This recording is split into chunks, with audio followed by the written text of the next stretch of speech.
Misogynist makes rude comments to a woman, then learns she's his new boss. The morning light spilled over the city, bringing with it the usual hum of life, cars honking, people bustling, and conversations buzzing on the streets.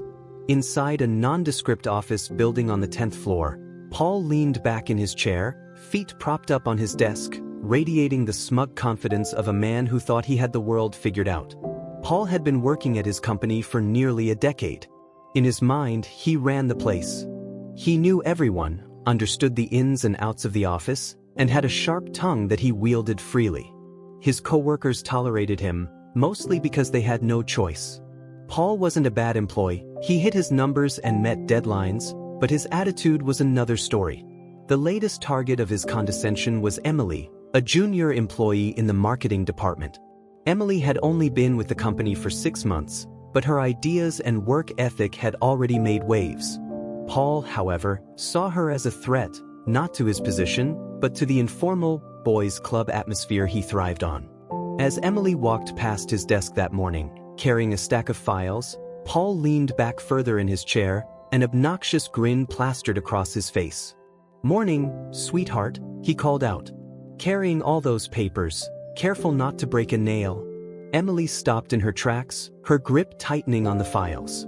She turned to face him, her expression calm but her eyes flashing with annoyance. "Morning, Paul. Just doing my job. Maybe you should try it sometime." Paul chuckled, unfazed. "Feisty today, huh? Let me guess, didn't get your latte this morning?" A few nearby coworkers glanced up from their desks, sensing the tension. Emily took a deep breath, refusing to let Paul's comments derail her day. "Actually, Paul, I don't drink lattes. But thanks for your concern." With that, she turned and walked away, leaving Paul to smirk and bask in what he thought was another verbal victory. He leaned toward Greg, his cubicle mate, and whispered loudly enough for others to hear, "She'll loosen up eventually." They all do. An hour later, the entire office was called into the conference room for a meeting. Rumors had been circulating for weeks about changes in upper management, and the employees were eager to see how things would shake out. Paul sauntered into the room and plopped into a chair near the back, cracking jokes with Greg while they waited for the meeting to start. Emily sat a few rows ahead, her attention focused on the front of the room where the HR director, Ms. Reynolds, was setting up. Finally, Ms. Reynolds cleared her throat and addressed the room. "Good morning, everyone. Thank you for being here. As many of you know, we've been in the process of restructuring our leadership team. Today, I'm pleased to introduce our new division manager. Please join me in welcoming Ms. Emily Carter." A stunned silence filled the room as Emily stood and walked to the front, her confident stride and composed demeanor a stark contrast to the shocked expressions around her, none more so than Paul's. His jaw hung open, his eyes wide as if he'd just been punched in the gut. "Wait, what?" Paul muttered under his breath, leaning toward Greg. "Her? She's the new boss." Emily smiled graciously as the room erupted into polite applause. When it quieted, she spoke. "Thank you, Ms. Reynolds. And thank you all for the warm welcome. I'm excited to step into this role and work with each of you to take this division to new heights. I know many of you already, but for those I haven't had the pleasure of meeting, I look forward to getting to know you." Her eyes swept the room, landing briefly on Paul, who quickly looked down at his hands. Her smile didn't waver, but there was a flicker of something, amusement, perhaps, in her gaze. "Let's schedule one-on-one meetings over the next few weeks to discuss your goals, ideas, and any concerns you have," Emily continued. "My door is always open.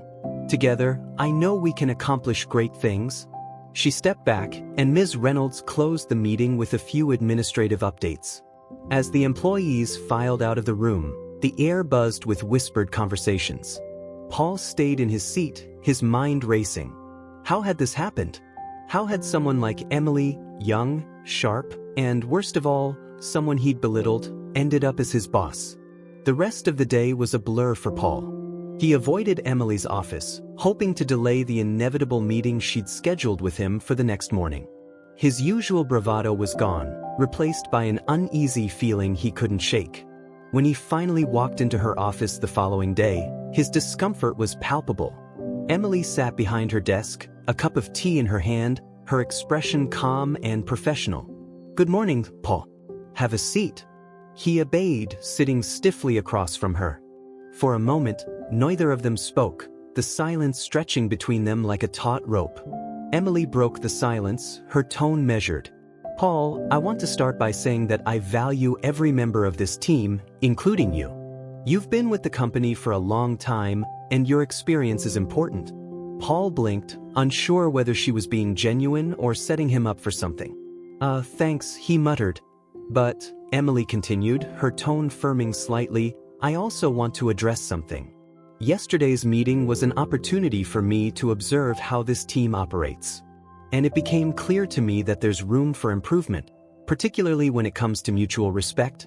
Paul's cheeks flushed, but he forced himself to meet her gaze. "I see." Emily leaned forward slightly, her eyes steady. "I believe in creating an environment where everyone feels valued and supported. That means comments like the ones you've made in the past, whether intentional or not, need to stop. They undermine the team's morale and productivity." Paul opened his mouth to defend himself but stopped when he saw the calm resolve in her expression. "Understood," he said finally, his voice subdued. "Good," Emily said, leaning back. "Because I believe you're capable of contributing a lot to this team. I just need you to approach your role with the same professionalism and respect I expect from everyone else." Paul nodded, the weight of her words settling over him. "I'll do better." "I'm glad to hear that," Emily said, her tone softening slightly. "Now, let's talk about how we can use your experience to help this team succeed." The days that followed were challenging for Paul. He found himself reevaluating not only his behavior but also his assumptions about Emily and about women in leadership roles. Slowly but surely, he began to change, his sharp comments replaced by genuine efforts to collaborate and support his colleagues. Emily, for her part, didn't hold grudges. She saw potential in Paul, and under her guidance, he began to thrive in ways he hadn't expected. The office environment improved, the team grew stronger, and even Paul had to admit, Emily was a damn good boss. Over the next few weeks, the office underwent a transformation. Emily's leadership brought a sense of direction and energy that had been missing for years. She encouraged open communication, valued input from every team member, and implemented processes that made everyone's work more efficient and rewarding. Even those who had initially been skeptical found themselves impressed by her ability to lead with both authority and empathy. Paul, however, remained a work in progress. He was no longer openly dismissive or rude, but the adjustment wasn't easy. The change felt like a blow to his ego, and it showed in his hesitance to engage during meetings and his quiet grumbles when tasks were assigned. Still, he kept his promise to be professional, even if it meant biting his tongue more often than he liked. One morning, Emily called a team meeting to discuss an upcoming project that required collaboration across departments. Paul shuffled into the conference room, taking his usual seat near the back, hoping to blend in. Emily stood at the head of the table, her presence commanding yet approachable. "Good morning, everyone," she began. "We have an exciting opportunity with this project to really showcase our team's strengths. But to make it successful, we're going to need all hands on deck." She outlined the project's goals and then began assigning roles. When she turned to Paul, her tone was even and professional. "Paul, your experience with data analytics will be critical here. I'd like you to take the lead on gathering the metrics we need and working with IT to ensure everything is accurate and timely." Paul blinked, caught off guard. "Me? Led?" Emily nodded. "Yes. You've been here long enough to know the systems inside and out. I trust you'll do a great job." The room fell silent as everyone turned to Paul, waiting for his response. For a moment, his old instinct to deflect or make a snide remark rose to the surface, but he pushed it down. Instead, he nodded slowly. "All right, I'll take care of it." "Great," Emily said, her smile genuine. "If you need any support, don't hesitate to ask." As the meeting continued, Paul found himself thinking about her words. She had trusted him, not just to do his job but to take on a leadership role. It wasn't what he had expected, and it left him feeling both challenged and strangely validated. Later that week, Paul sat at his desk, poring over spreadsheets and coordinating with IT. He found himself fully immersed in the work, driven not by obligation but by a desire to prove himself, not just to Emily but to the team. For the first time in a long while, he felt like his contributions truly mattered. Greg, his cubicle mate, leaned over. "What's gotten into you? You've been working non-stop all week?" Paul shrugged, not looking up from his monitor. "Just trying to get this project right." Greg smirked. "Wow, didn't think I'd see the day." Paul glanced at him, his expression thoughtful. "Yeah, well, maybe it's time to change a few things." By the time the project deadline rolled around, the entire team had come together to deliver something truly exceptional. During the final presentation to upper management, Emily highlighted everyone's contributions, giving credit where it was due. When she spoke about Paul's work, her praise was genuine and specific. Paul's leadership on the data analysis was instrumental in making this project a success, she said. His attention to detail and ability to adapt to challenges were exactly what we needed.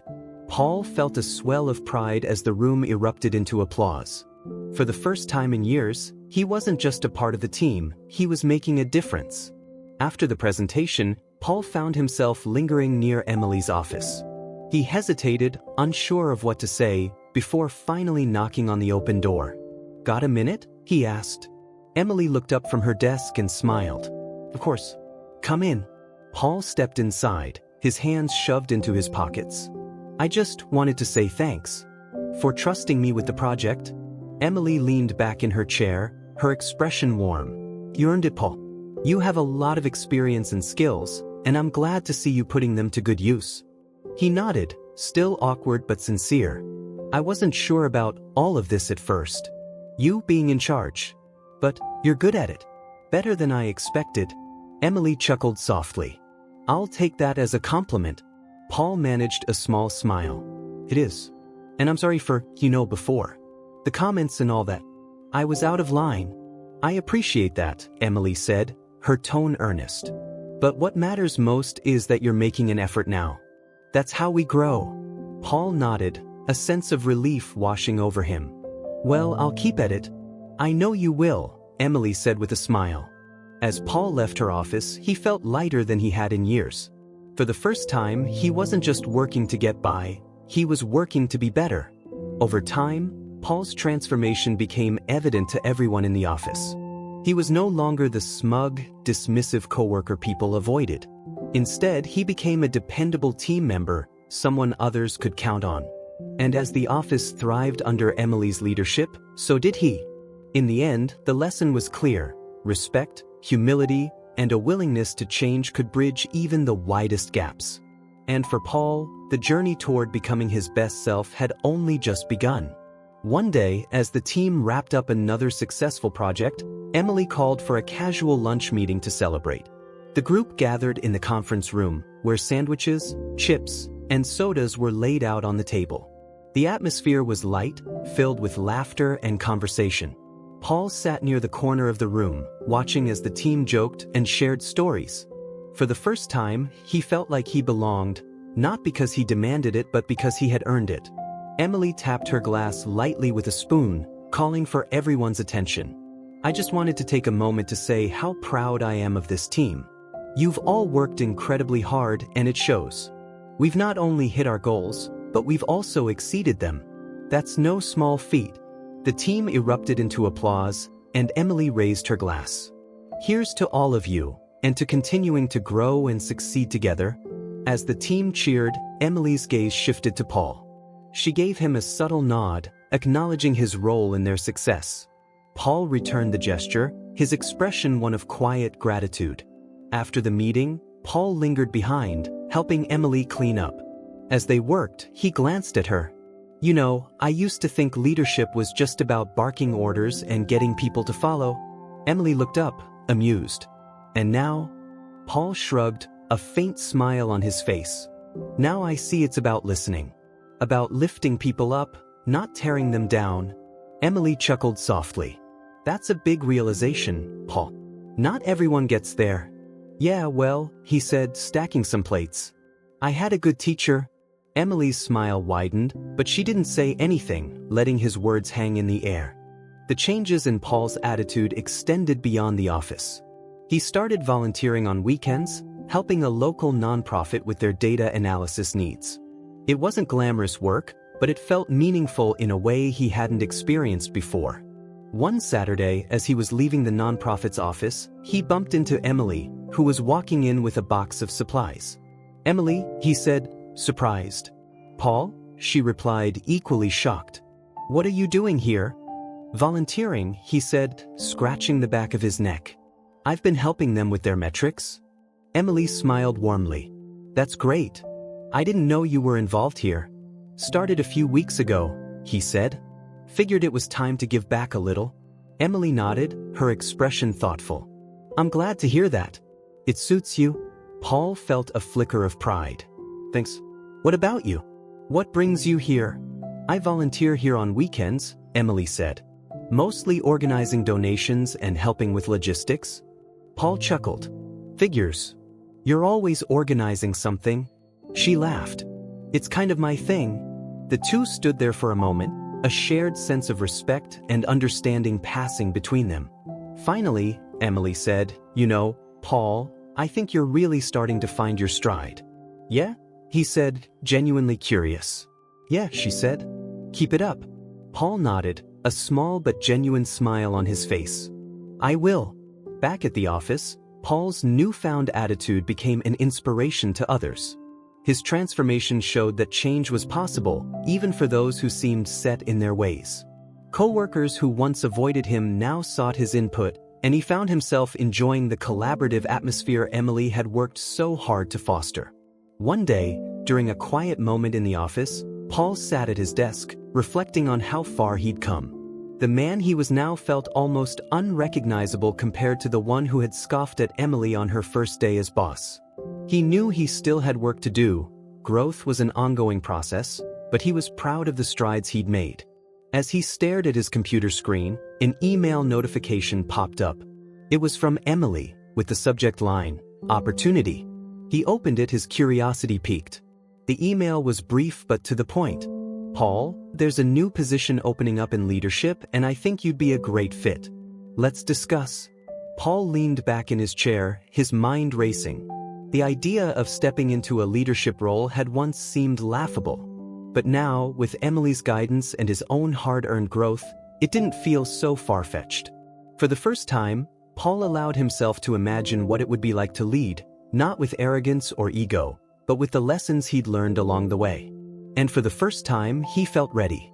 Paul's journey from a smug, dismissive employee to a respected and valued team member was a testament to the power of humility, resilience, and the willingness to change. And as he prepared to take the next step in his career, he knew that the best leaders weren't born, they were made, one lesson at a time. Paul stared at Emily's email for a long moment, the words sinking in. A leadership position. It wasn't something he had ever seriously considered before. For years he had coasted through his job, doing just enough to stay relevant but never pushing himself beyond his comfort zone. The idea of stepping into a role where others would look to him for guidance felt equal parts exhilarating and terrifying. Finally, he typed a brief response, "I'd like to discuss it. Let me know when you're free." He hit send and leaned back in his chair, his mind racing. What would it mean to step into leadership? Could he really rise to the occasion, or would his past mistakes overshadow his progress? He shook his head, dismissing the doubts. If Emily believed in him, maybe it was time to believe in himself too. The following day, Paul found himself sitting across from Emily in her office. She had a file open on her desk, but her focus was entirely on him. "Thanks for meeting with me," she began, her tone professional but warm. "I wanted to talk to you about the leadership position because I think you have a lot to offer." Paul raised an eyebrow. "You do?" "I do," Emily said firmly. "Over the past few months, you've shown real growth. You've stepped up, taken responsibility, and become a valuable part of this team. Leadership isn't just about technical skills. It's about resilience, adaptability, and the ability to bring out the best in others. And I've seen all of that in you." Paul felt a surge of pride but tempered it with a dose of realism. "I appreciate that, but do you think the team would take me seriously? I mean, I haven't exactly been the easiest person to work with in the past." Emily leaned forward, her gaze steady. "People respect change, Paul. They respect effort. and you've earned that respect. If you're willing to continue growing and learning, I have no doubt you'll do well." Paul nodded slowly, her words sinking in. "But what's the next step?" Over the next few weeks, Paul began shadowing Emily and attending meetings with senior leadership. It was an eye-opening experience. He saw firsthand how Emily navigated complex challenges, balancing the needs of the team with the expectations of upper management. She handled every situation with a level of grace and decisiveness that Paul couldn't help but admire. One afternoon, after a particularly intense meeting, Paul and Emily sat in her office debriefing. Paul leaned back in his chair, letting out a low whistle. "How do you make it look so easy?" Emily chuckled. "It's not easy, but it helps to focus on what matters, the people. If you take care of the team, the rest falls into place." Paul nodded thoughtfully. "I think I'm starting to get that." "You're doing great," Emily said. "Leadership is a skill like any other. It takes practice. And you're putting in the work." As the weeks passed, Paul's confidence grew. He began to take on more responsibilities, leading small projects and mentoring newer team members. It wasn't always smooth sailing. There were moments of self-doubt and missteps, but with Emily's guidance, he learned to adapt and grow. The turning point came during a major presentation to the company's executive board. Emily was out sick, and the responsibility of presenting the team's work fell to Paul. He spent the night before the presentation poring over the slides, rehearsing his delivery until he felt ready. The next morning, he stood before the board, his heart pounding but his voice steady. He outlined the team's achievements, highlighted their challenges, and presented their solutions with clarity and confidence. When he finished, the room erupted into applause. The CEO, a sharp-eyed woman with decades of experience, leaned forward, her expression impressed. "Well done, Paul. You've clearly got a knack for this." Paul felt a wave of relief and pride. As he left the room, he allowed himself a small smile. He had faced his doubts and come out stronger. Back at the office, Emily was waiting for him, still pale from her illness but smiling nonetheless. "How'd it go?" she asked. "Pretty well, I think," Paul said, trying to sound casual but unable to hide the pride in his voice. Emily grinned. "I knew you'd do great." "Thanks," Paul said, his tone sincere. "For everything. I wouldn't have gotten here without you." Emily shook her head. "You did this, Paul. I just gave you the opportunity. You're the one who made it count." As Paul officially stepped into his new leadership role, he carried with him the lessons he had learned from Emily and his own journey. He led with humility and a genuine desire to see his team succeed. And though the road ahead would undoubtedly have its challenges, he felt ready to face them. For the first time in his career, Paul wasn't just working a job. He was building something meaningful. And as he looked around the office, seeing the team thrive under Emily's leadership and his own growing influence, he knew he had found his place. The months rolled on, and Paul's transformation became more than just a personal journey. It was an integral part of the office culture's evolution. The team thrived, not only because of Emily's leadership but also because Paul had become a key player in fostering a positive, collaborative environment. Paul's leadership style mirrored the lessons he had learned from Emily: empathy, respect, and a focus on empowering others. His days were now filled with mentoring junior team members, troubleshooting challenges, and brainstorming innovative solutions. The camaraderie he once resisted now felt like second nature. One day, Emily called Paul into her office. She gestured for him to sit, her expression one of quiet pride. "I wanted to talk to you about something exciting," she said. Paul leaned forward, curious. "What's up?" "We've been expanding rapidly, and senior leadership is looking for someone to spearhead a new department," Emily explained. "I recommended you for the role." Paul's eyes widened. "Me? You think I'm ready for that?" Emily smiled. "You've proven yourself, Paul. Not just to me but to everyone here. You've grown into someone who inspires trust and brings out the best in others. That's exactly what we need for this new department." Paul felt a surge of emotion, gratitude, excitement, and yes, a touch of fear. He had come so far, but this was a leap into uncharted territory. Still, he trusted Emily's judgment, and for the first time, he trusted himself. "I'd be honored," he said, his voice steady despite the whirlwind of thoughts in his mind. Good, Emily said, because I think you're going to excel. The new department's launch was a major milestone for the company, and Paul threw himself into the challenge with everything he had. He built his team carefully, choosing individuals who brought diverse skills and perspectives. His first order of business was simple: establish trust. Paul's team meetings were unlike any he had experienced before. They were open, dynamic, and focused on collaboration. He encouraged ideas from everyone, often spending time mentoring his team one-on-one to help them develop their strengths. His approach quickly bore fruit. The department not only met its goals but exceeded them, catching the attention of senior leadership and even the CEO.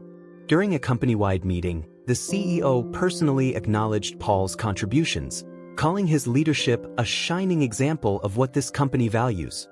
Emily, watching from the back of the room, felt a surge of pride.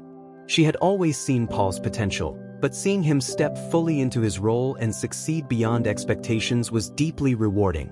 After the meeting, she found Paul in the hallway. "You were great in there," she said. Paul smiled, his expression one of quiet satisfaction. "Thanks. Means a lot coming from you. You've come a long way," Emily said. "I hope you're proud of yourself." "I am," Paul admitted. "But I wouldn't have gotten here without you. You gave me a chance when most people wouldn't have." Emily shook her head. "You earned that chance, Paul. I just helped you see what was already there." Paul nodded, the weight of her words settling over him. "Well, I owe you one." Emily grinned. "Just keep doing what you're doing. That's thanks enough." As time went on, Paul continued to thrive in his new role. The department grew, the team bonded, and the projects they delivered became benchmarks for the entire company. Paul's name was now spoken with respect, not just within the office but across the organization. But for Paul, the real victory wasn't the accolades or the promotions. It was the knowledge that he had become someone he could be proud of. The man who once dismissed others, who used sarcasm as a shield and arrogance as a crutch, had been replaced by a leader who listened, supported, and inspired. One evening, long after most of the office had gone home, Paul sat at his desk, reviewing plans for an upcoming project. Emily appeared in the doorway, a cup of coffee in her hand. "Burning the midnight oil?" she asked, stepping inside. Paul looked up and smiled. "Just making sure everything's set for tomorrow." Emily set the coffee on his desk and took a seat across from him. "You've really found your stride, haven't you?" Paul nodded, his smile soft. "I guess I have. Feels good." "It should," Emily said. "You've earned it." Paul leaned back in his chair, his expression thoughtful.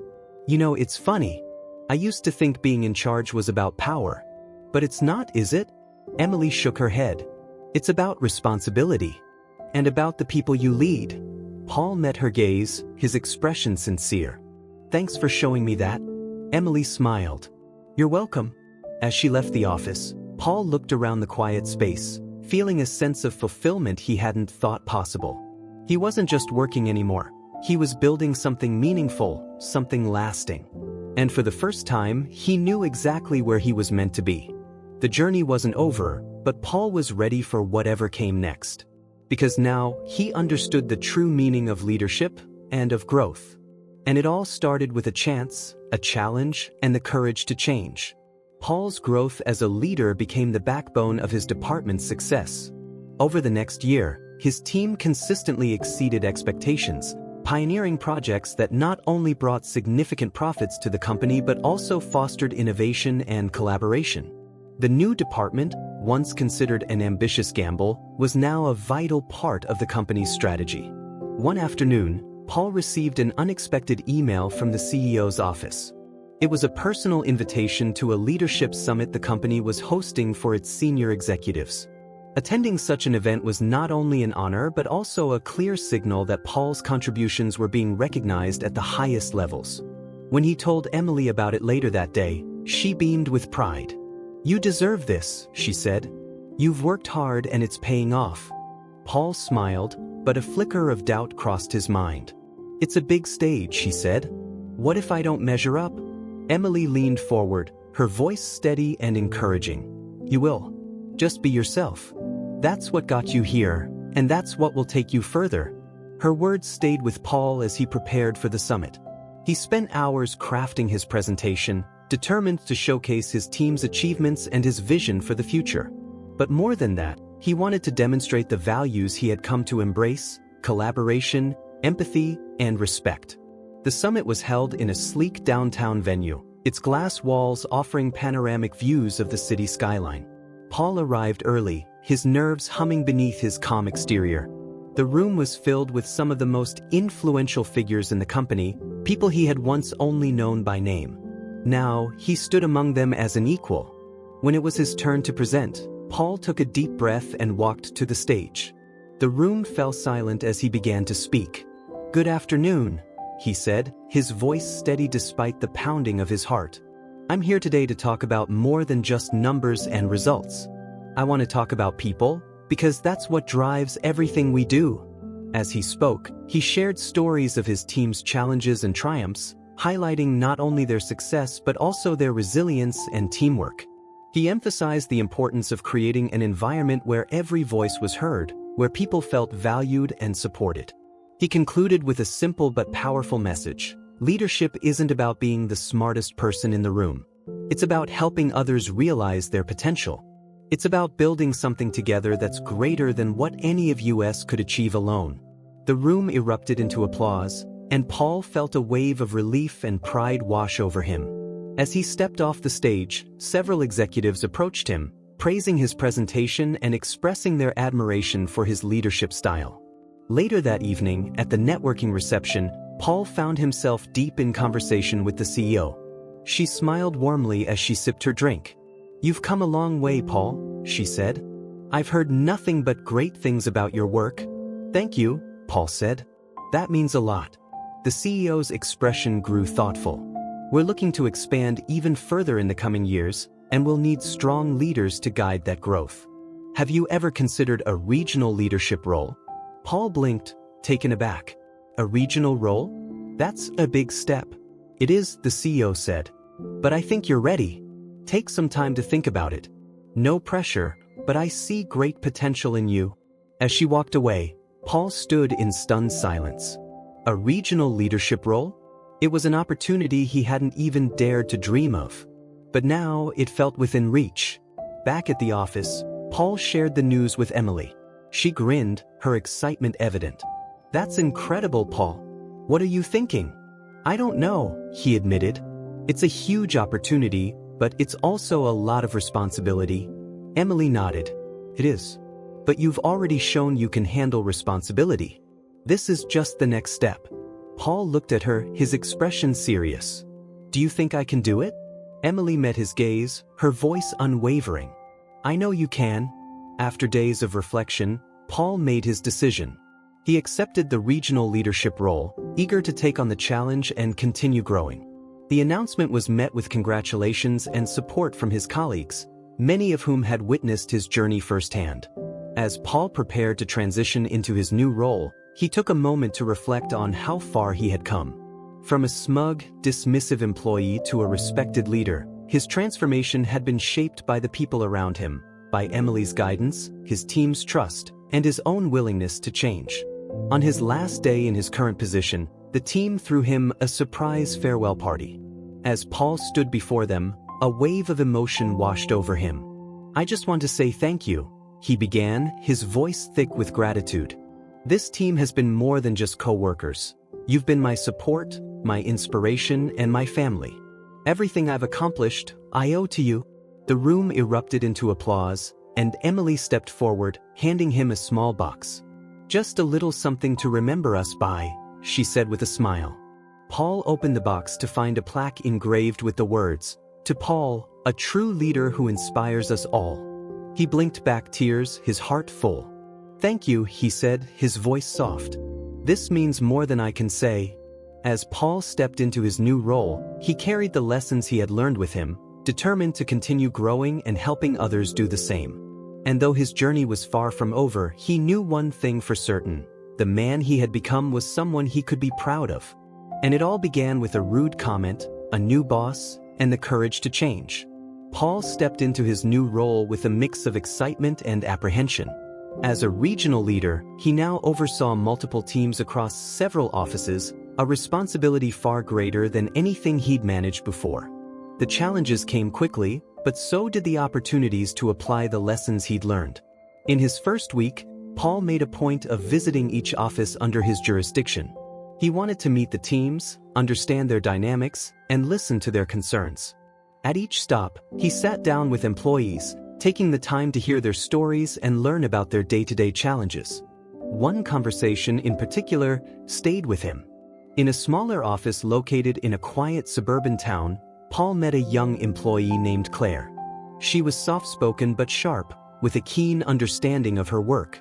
Over lunch, she confided in him about the struggles her team faced: outdated tools, limited resources, and a lack of clear direction from previous leadership. "We've been trying to make things work, but it feels like we're just treading water," Claire said, her voice tinged with frustration. "I know we could do so much more if we had the support." Paul nodded, taking in her words. "You're not alone in this," he said, "and I'm here to make sure you get what you need to succeed. Let's start with a full assessment of the tools and resources you're missing. Once we know what's needed, we'll make it happen." Claire's eyes widened in surprise. "You mean it?" "I do," Paul said firmly.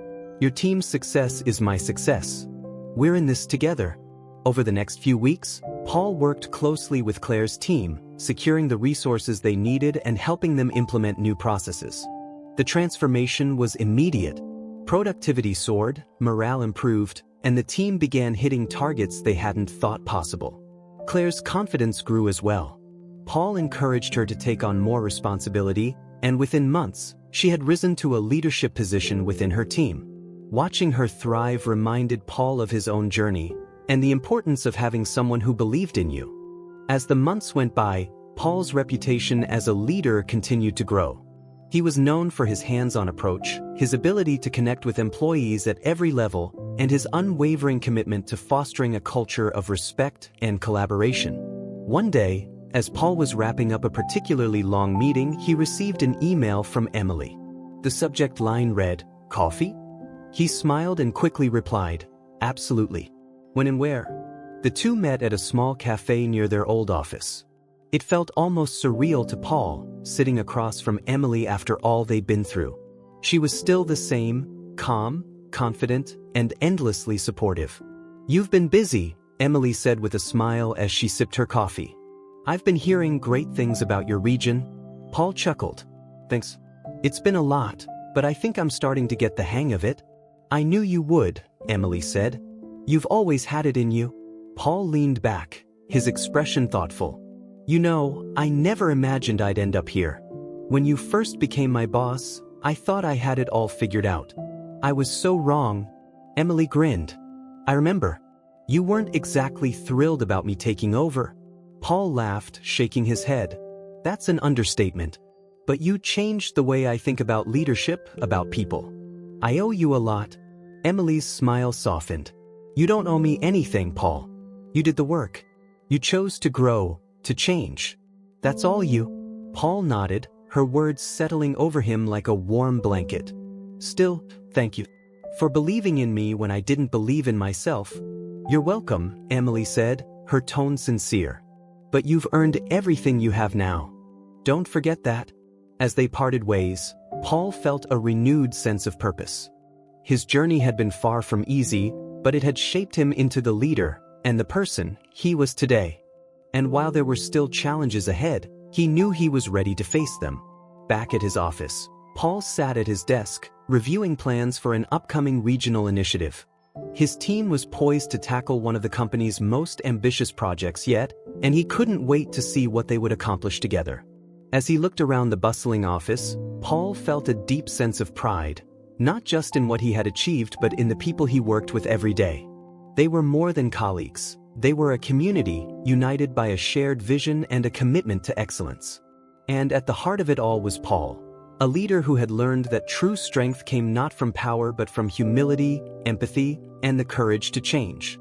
The road ahead was long, but Paul welcomed it. Because now, he wasn't just walking it alone. He was leading the way. Paul's role as a regional leader continued to expand, and with it came new challenges that tested the limits of his growth. His team's success was undeniable, and the company increasingly relied on him to guide other regions towards similar results. With each new challenge, Paul found himself drawing not only on his leadership skills but also on the lessons he had learned about humility, collaboration, and empathy. One of the biggest tests came when a struggling office in his region faced potential closure. The office, located in a small, economically challenged town, had been underperforming for years. Senior leadership suggested shutting it down to cut costs, but Paul wasn't convinced. He visited the office to see the situation for himself. It was clear the team was demoralized, employees worked in silence, their energy drained by years of uncertainty and dwindling resources. Paul sat down with them, listening to their frustrations and fears. One employee, an older man named Jack, summed up the team's sentiment. "We've been set up to fail," he said. "No one cares about this office. We're just a number on a spreadsheet to them." Paul shook his head. "You're not just a number to me, Jack. I see a team that's been overlooked, not incapable. Let's change that." Over the next few weeks, Paul threw himself into turning the office around. He secured funding for updated equipment, brought in trainers to upskill the staff, and worked closely with the team to identify their strengths. Slowly, the office began to transform. Morale improved, productivity increased, and the team started hitting their targets for the first time in years. When senior leadership saw the results, they were stunned. What they had written off as a lost cause had become a shining example of what was possible with the right leadership. The office remained open, and Paul's reputation as a leader who fought for his people grew even stronger. As Paul's career flourished, so did his personal life. The lessons he had learned about empathy and respect extended beyond the office, helping him build deeper connections with friends and family. He reconnected with his sister, whom he had grown distant from over the years, and even began mentoring young professionals in his community. One day, during a mentorship session with a group of recent college graduates, a young woman named Mia asked him a question that stopped him in his tracks. "How did you know when you were ready to lead?" she asked. Paul leaned back in his chair, his brow furrowing in thought. "Honestly, I didn't. I wasn't sure if I'd ever be ready. But I learned that leadership isn't about knowing everything. It's about being willing to learn, to grow, and to put your people first." Mia nodded, her expression thoughtful. "Did you ever doubt yourself?" "All the time," Paul admitted with a chuckle. "But I also learned that doubt isn't a bad thing. It keeps you grounded. What matters is what you do despite the doubt." Years later, Paul found himself sitting in the company's boardroom, not as a guest, but as a newly appointed member of the executive team. His journey from a mid-level employee to a regional leader, and now to an executive, was a testament to his resilience and dedication. At his first board meeting, he looked around the table at the other executives, many of whom had been there when he started his journey. He felt a surge of gratitude, not just for the opportunities he'd been given but for the people who had believed in him along the way. After the meeting, Paul called Emily. "Guess what?" he said, his voice filled with excitement. "What's going on?" she asked. "I'm officially on the executive team," he said. Emily's laughter bubbled through the phone. "Paul, that's amazing. I'm so proud of you." "Thanks," he said, his voice softening. "I couldn't have done it without you." "You would have found your way," Emily said. "But I'm glad I could be part of the journey." Paul's story became a source of inspiration throughout the company. New hires were told about the man who started as a skeptical, difficult employee and rose to become one of the most respected leaders in the organization. Paul, however, remained humble, always crediting his success to the people who had supported him and the lessons he had learned along the way. And while his journey had taken him further than he had ever imagined, Paul knew one thing for certain: the best leaders weren't those who started with all the answers. They were the ones who listened, learned, and grew every single day.